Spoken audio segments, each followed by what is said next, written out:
in the AFC West. Let's start off with the Broncos. Sean Payton. We know the big acquisition for them. The big acquisition for them was the head coach. No doubt. And he's kind of already bullseyed himself, right? Not taking shots at Nathaniel Hackett. He said it's the worst coaching job he's ever seen. That guy's now the OC with the Jets. By the way, the Jets and Broncos are going to play this year. But that was an interesting start for me for the Sean Payton era in Denver. Hey, look, when you win a Super Bowl, you can feel yourself a little bit. And you come in and say, you know what? There's a new sheriff in town. And I'm the sheriff. And I'm going to tell you, it wasn't Russell that screwed it up. It was the guys that aren't here anymore. They screwed it up. Do you like that messaging? Because maybe internally it works.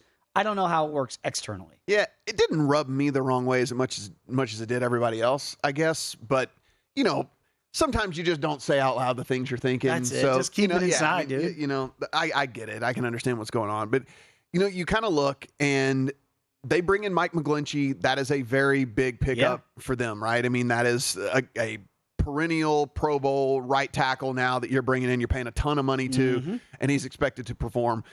You got Zach Allen on the defensive line, so he is going to be another guy that's going to be really counted on. You have Ben Powers that's going to be brought in. So they made some acquisitions for sure. Frank Clark obviously is on the team now. Samaje Perine to come in and be that pass catching running back out of the backfield and stuff. Yeah. So you do have all of that's going on with this team. And listen, the biggest question, and this is different from the questions we have with, a Colts or a Panthers or a Commanders or whatever. We go we don't really know if these guys are any good or not. This is not whether Russell Wilson's any good or not. We have seen Russell Wilson be good. It's whether Russell Wilson's washed or not, right? So can there be... These guys are still trying to prove they can be good ever in the first place. Now, this is Russell Wilson trying to prove he can get back to that level that he once was. And I don't know if that's the case. I mean, Dave, I think there has to be something to it. When you look at this team from last year, I think you do have to look at the coaching staff, and there has to be at least some sort of blame, because I don't care if Russell Wilson is, let's say he is washed, right?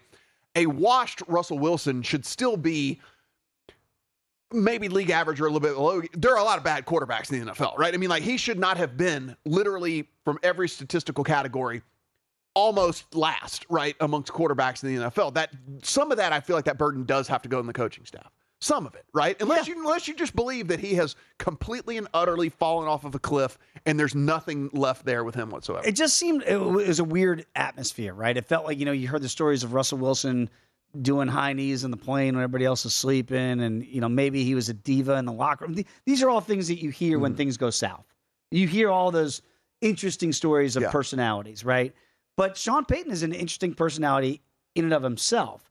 So it sounds like he's insulated he and at least Russell to say, we're going to do this together. We're going to make this thing happen. But they can they're not tied to Russ past this if they want to move on. Sure. And so to Sean Payton, it is going to be a bit of a prove it, do I have my quarterback year in Denver? Can I really turn this thing around? And do we have a 3-year window with Russell Wilson? I mean, you're talking a borderline top 10 offensive line. So you can't point at the fact that has been a problem in the past. You can't point that he's going to be running for his life. Like we did see that a lot in Seattle. Yeah. Like in Seattle, Russell Wilson was able to make things happen despite the fact that he was running for his life half the time.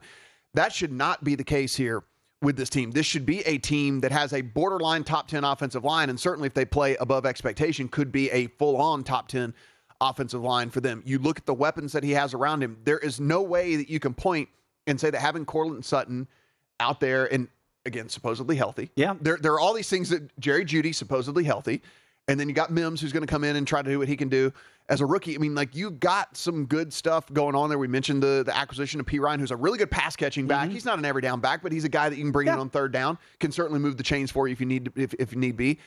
There are pieces here for sure on the offensive side, but I think a lot of people will just point to the defensive side and say, okay, you got Patrick Surtain, you got your lockdown corner. This is a passing league. Now one side of the field is completely taken care of, right? And that's huge, huge, huge. You bring in Clark to get some pass rush going on there. Can Mathis step up as your other side corner? You've got some really good linebackers and a good safety.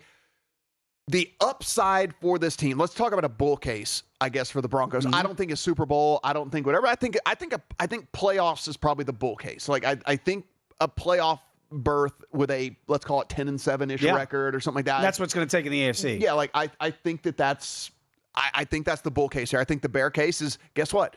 Russell Wilson really is washed. Hey. He's donezo. He can't make plays anymore. It doesn't matter how good the offensive line is. It doesn't matter how good these receivers are. And then you're looking at a team that's 6-7 wins. And it looks like the last year that we saw with Sean Payton in New Orleans with Taysom Hill at quarterback, and they're just trying to piecemeal things together. By the way, win total, they won 5 games last year. The win total is 8.5. Do that math. They got to be 4 games better this year to hit that over. That's something I'm not really interested in until I figure out, like you're saying, whether or not this team is actually legit. Go to VSiN.com/subscribe to become a VSiN Pro subscriber today.